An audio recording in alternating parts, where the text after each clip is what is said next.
All right, everyone, we have to talk about Venezuela yet again. Things keep getting worse, so that part you have to talk about it every few weeks, every month or so, just to get people up to date on all the weird shit that's happening in their freak show of a country. No disrespect to the Venezuelans. I mean, it's Maduro's fault. It's really even more Hugo Chavez's fault for laying the groundwork for your misery. But things there appear to be a little bit more chaotic than most people around the world are used to. Like, you'd have to go to, like, I guess, Namibia or something to find similar levels of problems. Here's the thing. The Western media now, and this is from Telesur, it's a link in the description, archived, of course, encouraging people to speak out and say, oh, no, no, no, it's not socialism's fault that Venezuela's falling apart. It's not the fact that 90% of the fucking economy relies upon one export, and that almost all of that revenue was used for a combination of taking care of the debt to keep the economy afloat, de facto austerity in some measures, and to provide for all the state militias and to provide trinkets to the population, like the shitty healthcare and stuff like that. No, no, that's not the problem. It's not the economic arrangement doesn't work because the oil prices collapse to 1/3 of their former long-term level. It's not that. It's the West put an embargo on them, and the United States is being a bully. The United States is not being a bully to Venezuela. You have an authoritarian regime that deserves to have sanctions slapped on it because it abuses its people in a systemic manner. You have an inefficient economy, now a dysfunctional, collapsing economy. What the hell else is the Western world supposed to do? Yeah, well, we should be hoping for regime change in Venezuela so that the people of Venezuela can actually have an economy that works, is more diversified over time, and isn't just totally fucked up. That's not bullying. It's not what it is. Now, some people are taking up the line, yeah, but the United States doesn't sanction Saudi Arabia for human rights abuses, or any of these other nations that they buy from and work with and have a lot of trade and military relations with. Yeah, it's a double standard. That happens, it's not just the United States or the West at large that does that. The Russians would do that too, the Chinese, anybody would do that. It's just sort of the way that the economic and diplomatic game of the world is played. You don't have to like that fact. It's not going to be any different if Venezuela were under the Western umbrella. Somebody else wouldn't want to work with them because they were part of the evil imperialistic West or something like that. Trying to blame the United States makes no sense. Look, you have sanctions on them.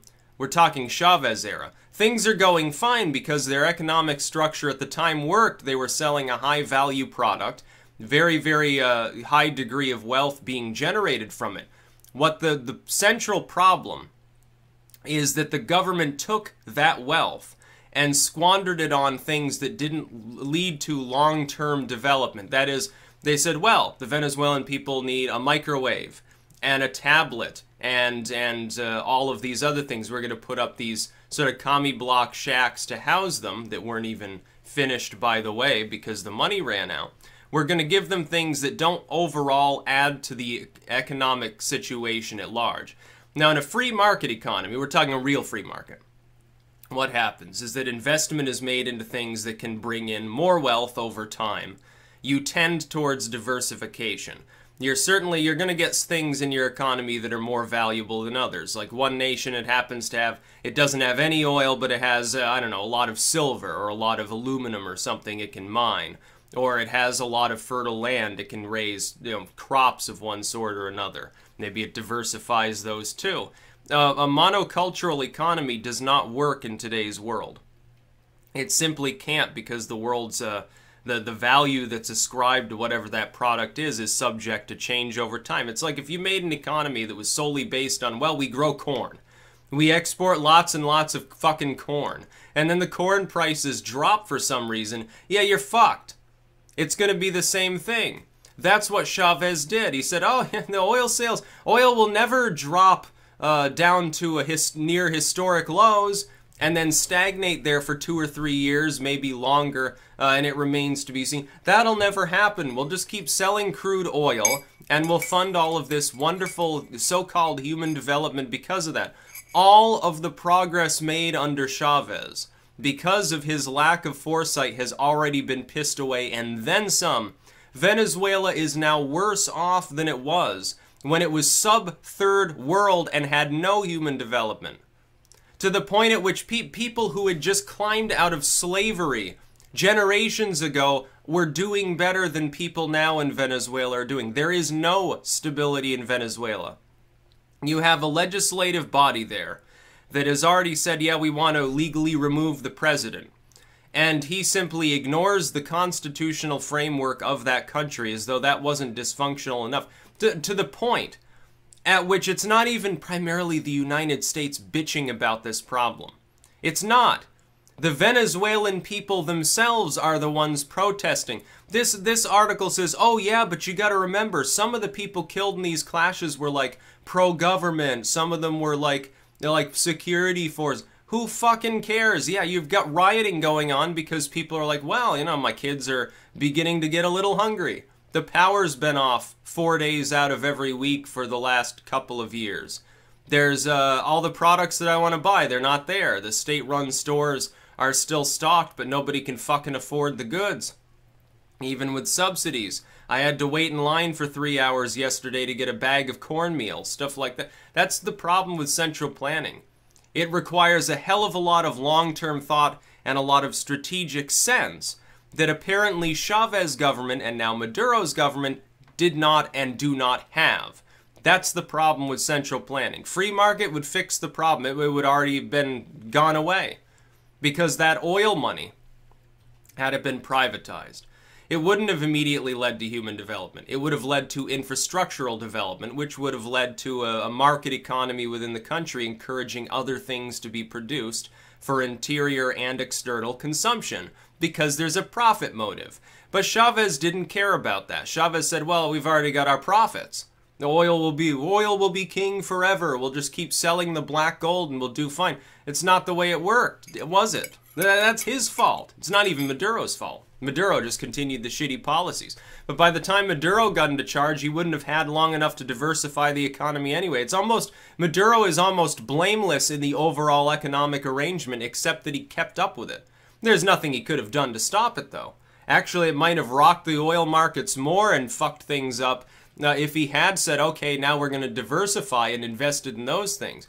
And you have to have a strict authoritarianism when you have a government like Maduro's. When you make that sort of mistake, and it's solely the government's fault because it's more or less fully centrally planned. It's a mixed economy, technically, but it leans far more towards central planning than even like a China or something. China learned its lesson. Vietnam learned its lesson. All these other fucking countries learned their lesson. They got rid of central planning. The USSR collapses. Russia learns its lesson. It privatizes large aspects of the economy. Still oversees them, still can nationalize them at a whim, but doesn't want to fuck up the investment that's gone on there. They're like, yeah, that would be a bad idea. What does Maduro do? Instead of try to solve the problem by saying, oh, well, maybe we shouldn't piss off foreign companies, and maybe we should be, asking for favorable trade deals or something so that we can diversify, and somebody comes in, they invest heavily in our oil infrastructure, we give them a kickback, and then we're making at least ends meet down the road. We wouldn't be in a depression, we'd be in, mild recession or something. Instead of doing that like a sane world leader would do, what does he do? He sicks his guerrillas on the population, says, shut the fuck up, muzzles his legislature, nationalizes a bunch of foreign holdings in his state, ensuring nobody's gonna fucking want to invest in Venezuela unless there's a regime change. It's not the fault of the Western world. It is Chavez's fault for structuring the economy improperly. If he had diversified his economy, riddle me this. If Chavez and or Maduro had been successful at diversifying their output so that they had something to sell other than oil, it's some sort of crop, some sort of good, some sort of service, whatever it happens to be, would the oil price drop have affected them so deeply, or would they still at least be straggling along with, a few stone throws short of a revolution? The latter. That's what wouldn't matter if there was a Western sanction on the country. You get an authoritarian regime here, I understand. Yes, it's comparable to Saudi Arabia or some of the countries we don't sanction. We should, by the way. We shouldn't deal with that bullshit. I'd honestly rather get the oil from Venezuela than the Middle East anyway myself, but it's a totally different issue. would those sanctions have collapsed the economy? Or have they collapsed the economy? No. Let's say if your economy is almost 100% reliant upon, hey, we sell you oil, and the price of that one thing drops to 1/3, you'd think the economy would probably shrink. It could be even worse. You know, they could have collapsed by now, although that might be the better option considering the people there would have the opposition in charge. And yeah, that comes with its own problems. It's like Brazil. Dilma goes out. Dilma, with her central planning friendly, like socialist, corrupt bullcrap rhetoric, gets forced out by essentially a low-scale revolution. She goes. Gets, you know, forced out because she's corrupt. The opposition comes in. They're basically corrupt too. They just happen to be a little bit less given over to central planning. Brazil still has problems. It doesn't magically solve everything if Maduro goes. But is it going to make the situation worse? I don't think so. I think you need sense in Venezuela. You need people who understand. Yeah, people want to have some semblance of liberty and private property, including people who are under authoritarian regimes. At least pretend that they have liberty you can't immediately nationalize. Just to calm people down, at the very least, for stability's sake, at least play the game. Pretend that you're a sensible nation with a sensible government. That's what Venezuela needs to do. Maduro did exactly the wrong thing, by the way. When he went after, like, the Coca-Cola company was there. They have a factory. They're like, well, we can't produce Coca-Cola. We don't have enough electricity. We don't have enough sugar. What the fuck are we supposed to do? Bottle water? How are we supposed to filter the water? We don't even have fucking electricity. What the hell are you expecting us to do? He says, oh, these evil capitalists, they're trying to sabotage the economy. This one factory is going to bring down the Venezuelan economy more than the oil prices dropping by several times. Let's nationalize them, marches in and steals the property basically. Says, okay, now we're going to produce, like, we're going to produce some other soda. There's still no sugar to produce it. That you don't have enough electricity. You don't have enough basic goods in order to make your economy function. What the hell are you doing? Automotive factories set up there, you know, for the 10 Venezuelans that still have enough money to buy a car. They nationalize that too. Well, that's going to go over well. Those companies will, I'm sure that when the economy gets better, those companies will immediately come back. No, they're going to stay far away. They're going to tell everybody else to stay far away from investing in Venezuela. Now you've got a situation where so long as Maduro or his party at large has any sway in Venezuela, nobody's going to invest in your country. They'll be glad to buy stock in your country at large because they think, hey, it's bottomed out. It's going to bottom out at some point. It has to rise back up eventually. Yeah, maybe. Unless the opposition gets into command and then ignores all that, says, no, we're not going to cash any of your investments in at all. Because those were all illegitimate. That was like Maduro's trick or something like that. It wouldn't put it past him. The opposition, there's not going to be perfect even if they do take power. But it can't be worse than Maduro. It can't be worse than the Chavezistas or whatever the fuck they call them. These so-called revolutionaries, which are really just a bunch of weirdo regressives that think, oh, the government can micromanage the economy and make stupid mistakes and somehow it's somebody else's fault. And that's just literal propaganda. It's Maduro's way of hoping that you won't notice the fact that he's brutal. That you won't notice the fact that he's an inept former bus driver who's basically taken a shitty economic policy that never worked in the history of mankind and promulgated it at an even larger scale. That's what his party is hoping you won't understand. I see through it.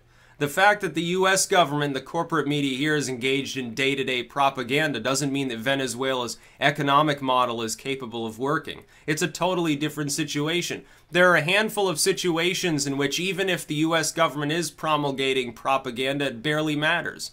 It doesn't matter if they say, oh yeah, Maduro the devil or something like. Does his economy work? Are people not dying? Are people not hungry? Are there not total problems in Venezuela? It's like North Korea, and people on CNN saying, maybe North Koreans are right. No, the North Koreans are not right. The fact that our own government is dysfunctional and has been for a long time, that we live in an authoritarian regime too, that doesn't mean the North Korean government is good. They're 1,000 times worse. Yeah, you try going over there. See, be a tourist in Venezuela. Go to Venezuela and wander around. See how long it takes before the government decides to hold you for ransom. Or something like that. Wonderful idea. Now don't do this fucking armchair journalism. You go there if you're so confident that that you'd be safe and that the country is actually, it's better off. There's no food shortage. Some people are saying that now too. Oh, there's plenty of food because this one store has some stuff left that you have to wait in line for 5-6 hours to get.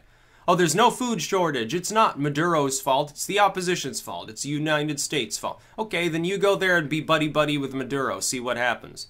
Then do the same with Kim Jong-un. Or go to Iran and just flaunt their dress code and just ignore every law that they've made. And then pretend that your privilege, the fact that you're a Westerner will get you off the hook. Something like that. These people are stupid.